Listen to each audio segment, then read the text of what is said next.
வணக்கம். திமுகவாக இருக்கட்டும், திமுக கட்சியில் இருக்கிறவன் தானே எல்லாமே நல்லா இருக்கான். பாக்கி அலைகள்லாம் பரதேசியாக தானே அலையிறானுங்க. ஆ ஒரு கூட்டுறவு வங்கியில் ஏதாவது அந்த கிராமத்துக்கு வந்துச்சுன்னா அந்த கட்சியில் இருக்கிறவன் தானே அந்த கிராமத்தில் அணிவிக்கிறான்.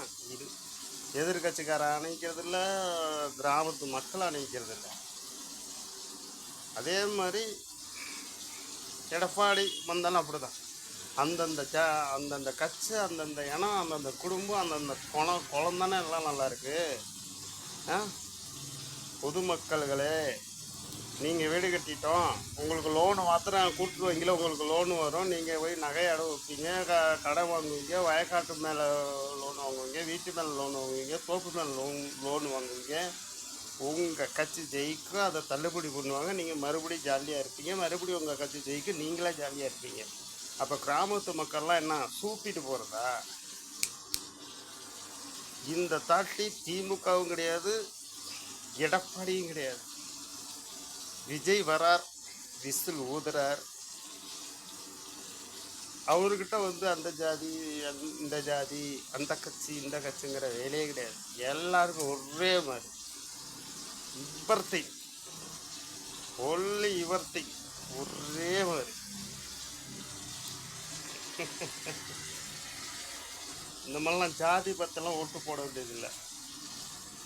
போதை இருக்காது, போலீஸ் அராஜகமும் இருக்காது, எந்த தப்புமே நடக்காது. விஜய் வந்துட்டா எல்லாமே ஒரே மாதிரி தான்.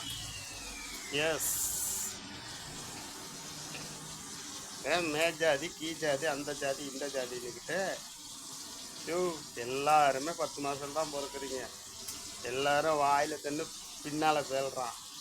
எல்லாருக்கும் ஒன்று தான். ஆனால் வாழ்க்கைக்கு மாத்திரம் வேற வேறையாக யோசிக்கிறீங்க. நான் மேக் ஜாதியை சேர்ந்தவன் தான், சிங்கம். ஆனால் நான் ஏன் இதையே பேசுகிறேன்னா, நாளும் தெரிஞ்சதுனால பேசுகிறேன். 2 பேர் ஆழ்ந்துக்கிட்டு இருக்காங்க. அவன் குடும்பம் போனால் ஜாலியாக பல ஆயிரம் கோடி வச்சுக்கிட்டு ஜாலியாக இருக்கு. இன்னமாவது ஒரு மாற்றம் வரணும், வந்துடும், வரும்னு நான் நம்புகிறேன். கண்டிப்பாக நம்புகிறேன்.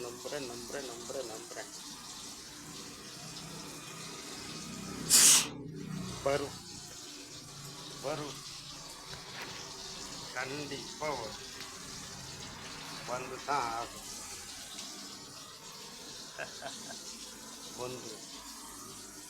வந்துடும்.